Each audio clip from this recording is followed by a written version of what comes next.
What's up, North Quincy High? Welcome back to another episode of NQ Update. I'm Joe. And I'm Phillip. And we have a new batch of segments to show off in this episode from Homeroom TV for January and February 2024. Joe, what's our first video of 2024? Well, our first segment of the year of 2024 is New Year's resolutions. Almost all of North Quincy High School have their own resolution in mind for this year. Here's this segment where NQHS film and TV students share their resolutions for 2024.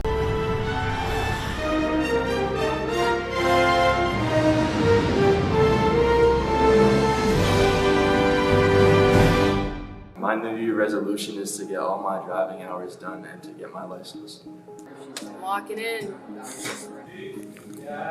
My New Year's resolution? Do something I'm scared of every month. Yep. Get ready for college, just to make sure to do well and that type of stuff. That's really about it. My New Year's resolution is to get a better sleep schedule. My New Year's resolution is probably to eat healthier and stay hydrated. My New Year's resolution is to be a more mature self. My New Year's resolution is to get a better sleeping schedule.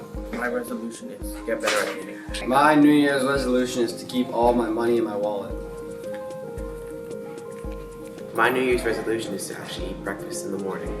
My New Year's resolution is to be more like Mr. Nutley and also to stop procrastinating. My New Year's resolution is to just work harder, like grind out things that I didn't last year and just kind of continue to do what I'm doing, but more of it. My New Year's resolution is to get a job. My New Year's resolution is to have a new car by the end of the year. My New Year's resolution is to start working out more, not only for my physical, but also for my mental health. I'm hoping to get better at art, animation, and acting within the coming year.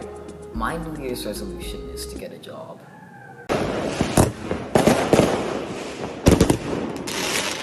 I hope I will achieve my New Year's resolutions by the end of this year. Me too. Next up, we have a special treat for you. We have a new student named Maggie, who you might see around the halls with a service dog.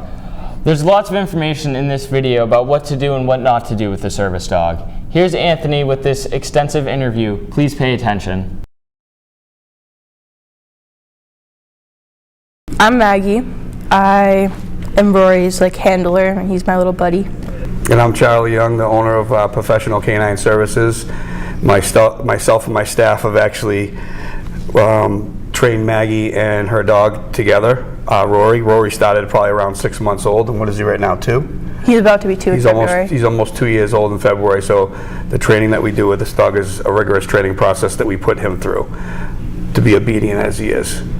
So the first question, I'm pretty sure this is the main question for everyone. Can you pet the dog at any point in time? No. Well, actually, if you're my friend and you want to, you can come to my house and you might be able to pet him, but he's a little sassy. But no, you can't pet him, not in school.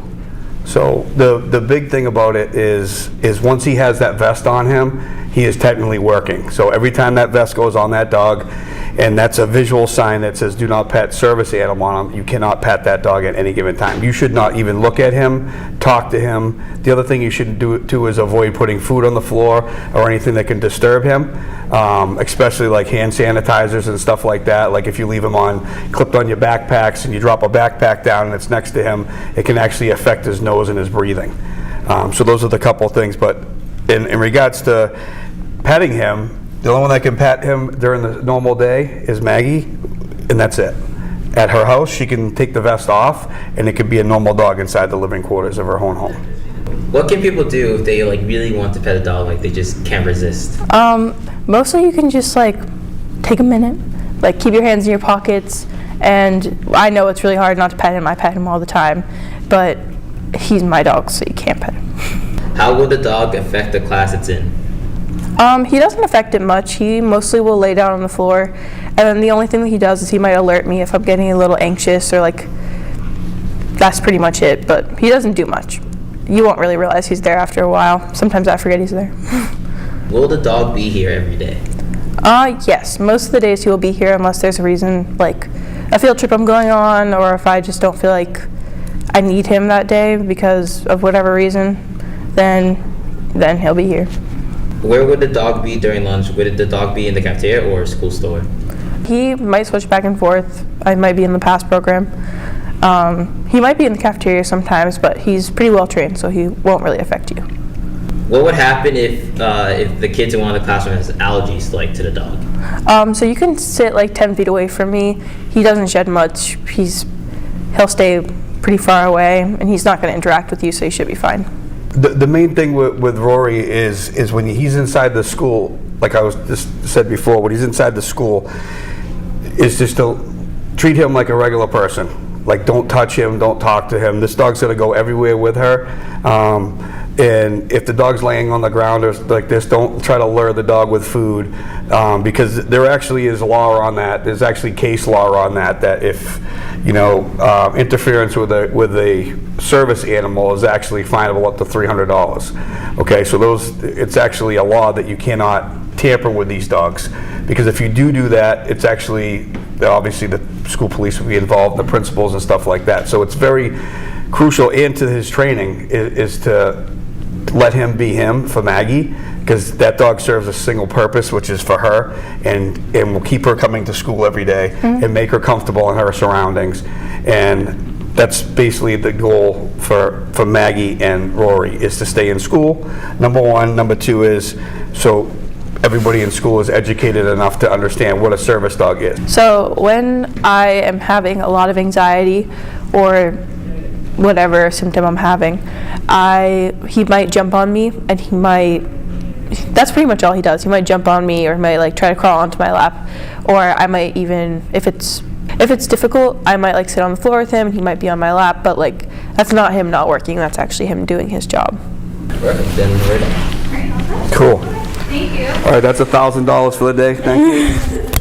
Indeed, next we have the NQ Quiz Bowl team. We have 3 out of many members of the high school's Quiz Bowl team to compete in a high school quiz show that you can watch on PBS. Here's Cody and Josh with the interview. We're here with the quiz bowling team. Quiz bowling.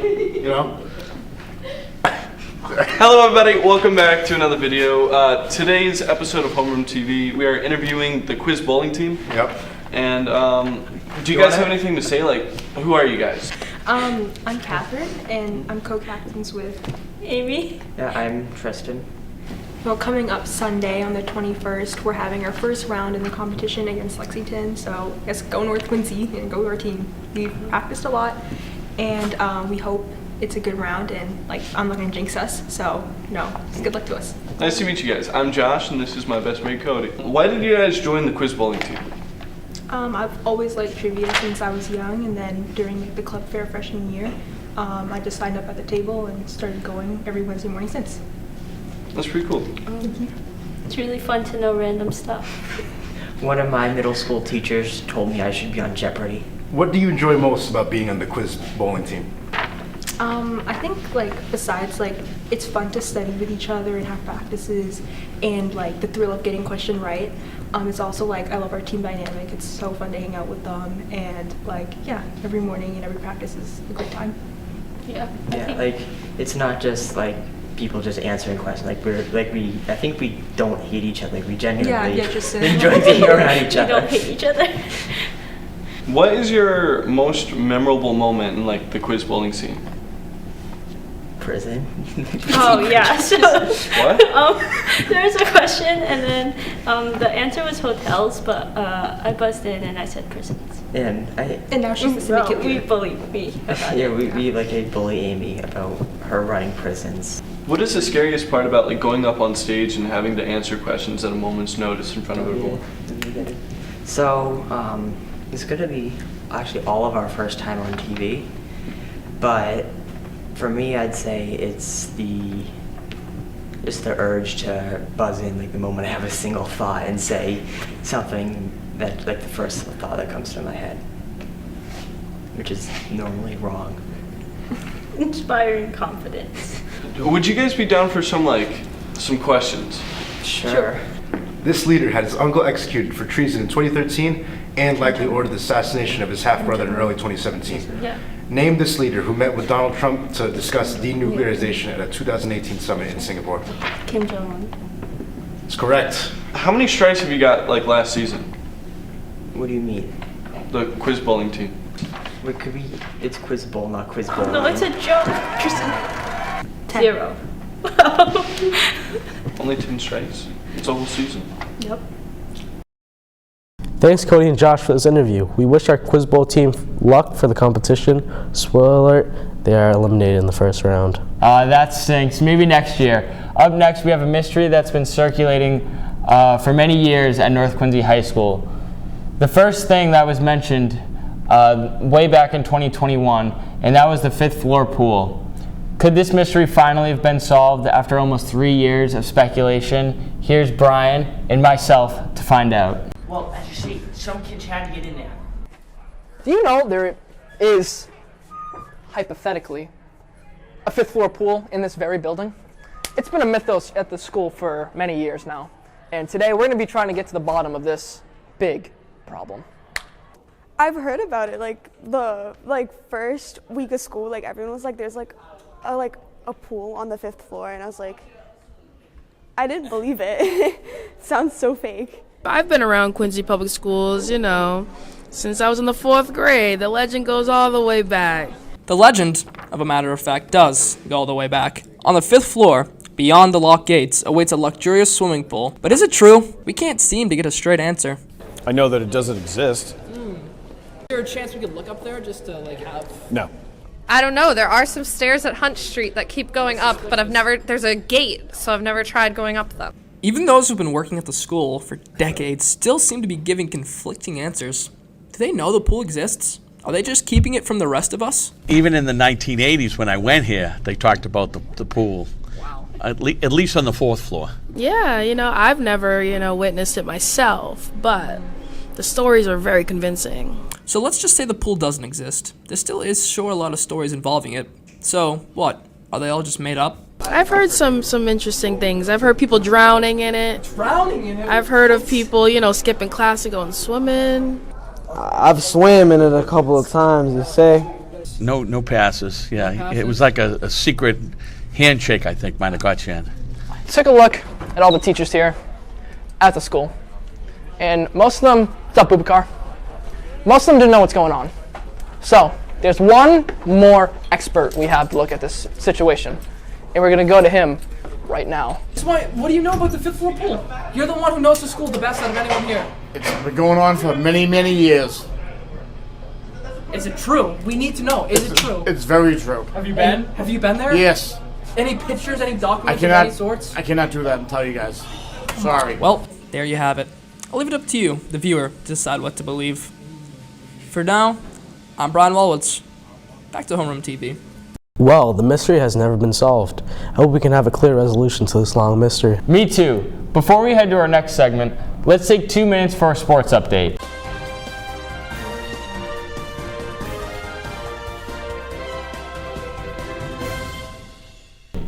In this week's sports update, the NQ baseball team lost to Marshfield 6-3. They will travel to Braintree on April 13th at Braintree High. First pitch is at 12 p.m. The Q&Q softball team got knocked out to Marshfield, 14-0. They will host Weymouth tomorrow at 4 p.m. Good luck to our baseball and softball teams. The Q&Q boys lacrosse team has lost to Hingham 19-4. Their next match is tonight away at Duxbury High on April 11th. The NQ girls lacrosse team lost to Hingham 19-4. They will host Duxbury tonight at 4. Good luck to both lacrosse teams. And finally, the boys volleyball team defeated our rivals, Quincy, 3-1. They will face Malden tomorrow at 5:15. That's all we got for sports updates. For more sports, head over to NQHS Athletics website to catch up on our other sports. Now, back to the segments. Next up, Kenny and his crew are testing your knowledge on animals. You still remember Brian did a segment on animals too, but with sounds? But this time it's pictures. Here it is. Good morning, North Quincy High School. We're in the sunny streets of North Quincy High School cafeteria. We're out here doing play-by-plays. My name is Storm Hornbadorn, and I would love to know if people know these animals. Let me pass it off to Hi, I'm Mr. Ragusa, also known as Al McWiggin. Stan. Dan. Dom. Julian Young. Jack Harper. Saeed. Giuseppe Tallarico. Patrick McDermott. Out on the field doing play-by-plays. What's up? I'm Cam with Cam. Tallarico. McDermott. Tallarico.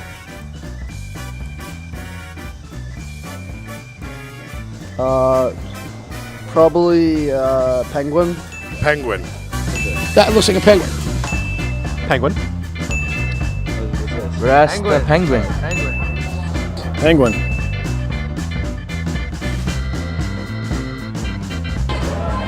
An ostrich. Ostrich. Ostrich. Ostrich? Looks like an ostrich? Oh, ostrich. Yeah, that's an ostrich. Duck. Bruh, bruh, bruh, bruh. Monkey.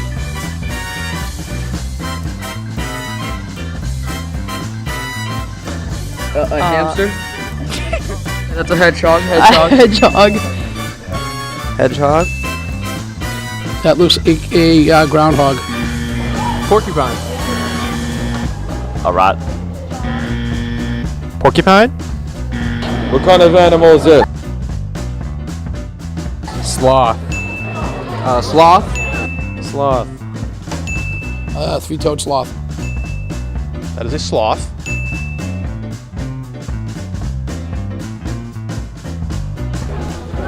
Chipmunk.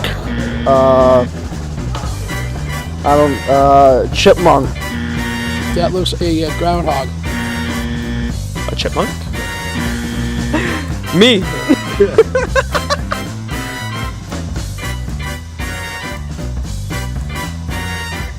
King Julian. A lemur, I think. Madagascar. King Julian. Lemur. That's probably Miles Morales. Wow, no one knows what a quokka is, and I don't know why it's in there. That surprised me a lot.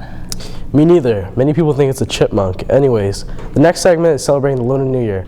Thanks to over half of our student body is Asian American, Lunar New Year is important to our school.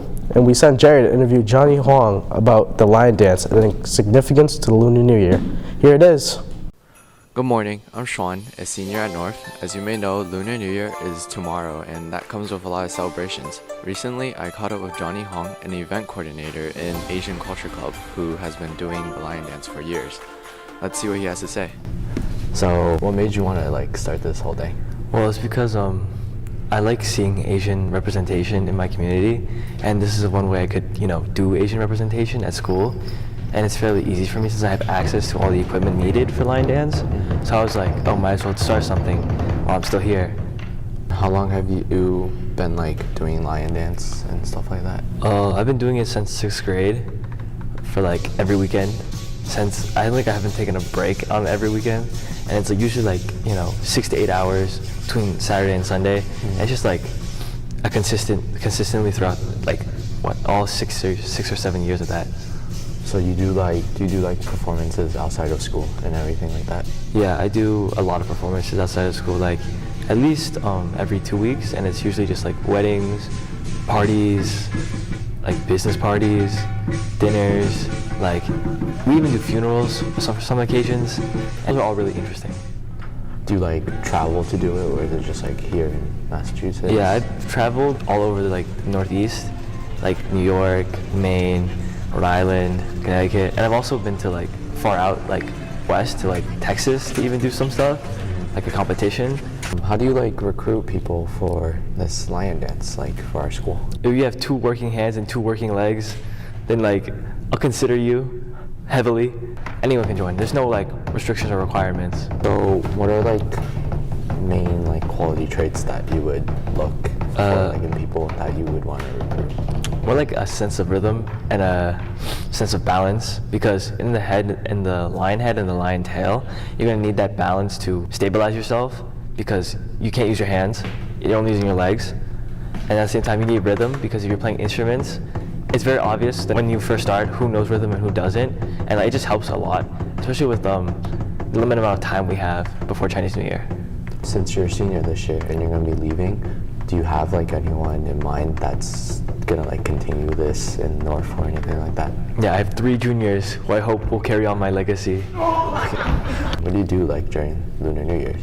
Eat food with family, do lion dance, eat more food with family. So a good time? Yeah. Okay. Thank you for your time, Johnny. Make sure to see the lion dance on Tuesday, February 13th during all 4 lunches, and Happy New Year.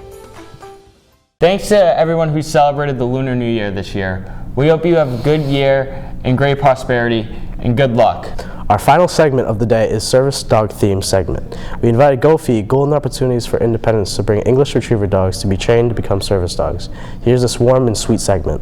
Hello and welcome back to Homeroom TV. For this week's segment, we are here with GoFi.org, Golden Opportunities for Independence, where this organization will train service dogs to help people with disabilities for their everyday needs. Hi, my name is Dan Gruber. I'm the Assistant Training Manager and CRD Coordinator at Golden Opportunities. And who's your little friend? This one is Lacey. My name is Sarah. I'm a trainer at Golden Opportunities for Independence. This is my friend Odin right here. Great. What's your favorite part of the job? Ooh, that's a tough one. I like the sort of gratitude you get from everyone and how you kind of make people's days. I don't know a lot of other jobs that you get to hear, you've made my day several times in one day. So it's a pretty rewarding part of the job. I would say my favorite part of the job is just seeing the dogs progress from a puppy to this age and how well they just can help someone in need. And then what's the hardest part? I would say with going through a dog's life, there's always going to be those phases that are not easy. So we deal with every single phase, the good, the bad, and everything in between. That is a tough one. I would say the toughest part, I would agree with you. I can't even think of anything. I love my job. Do the dogs have specific skills? Yes. So when we're training a dog to work with someone with a disability, the certain skills they have are called tasks. And we typically aim for 3 or more tasks for the dog to do. And they can range from anywhere from medical detection to simply helping them balance. Where did you get the idea to start this business? So our executive director, Pauline Hegler, back in 2014, it's actually our 10-year anniversary coming up, she had I believe a niece that ended up becoming paralyzed, and she is a registered nurse. So in taking care of her and her love for dogs, they kind of merged together to create Golden Opportunities, and she was able to train her first dog to sort of be a service dog, and she realized the benefits that she saw through her niece, and it just kind of snowballed from there and turned into this huge thing where we're now benefiting different communities, different schools, and every individual that comes our way. Do you guys have anything to say to anyone wondering how to act around service dogs? Yeah, so out in public, like they're adorable. The best thing to do is always ask first if you're super interested and you want to say hi. It is up to the handler, whoever is handling, but you want to make sure you're not distracting them out in public because they are working. And definitely asking the handler first if it's okay if they can say hi. Sometimes they'll say no, but they're working, so yeah. I'd say we're always looking for volunteers. We're always looking for more people to interact with us. So check out our website, gofidog.org, and there's training, there's volunteers, there's donations, there's anything you want to do to help us and contribute in any way to Gofi. That's all for this week's segment, and we'll see you next week. These dogs are so cute, and I will miss them so much. I hope they will get their own owners as service dogs. Me too. Well, that's a wrap of the NQ Update. We'll post this show on YouTube monthly, and we'll show more segments every month. Follow our Instagram and subscribe to our YouTube channel for more NQHS film and TV content. I'm Phillip. And I'm Joe. Thank you for watching. See you next time. Go Raiders!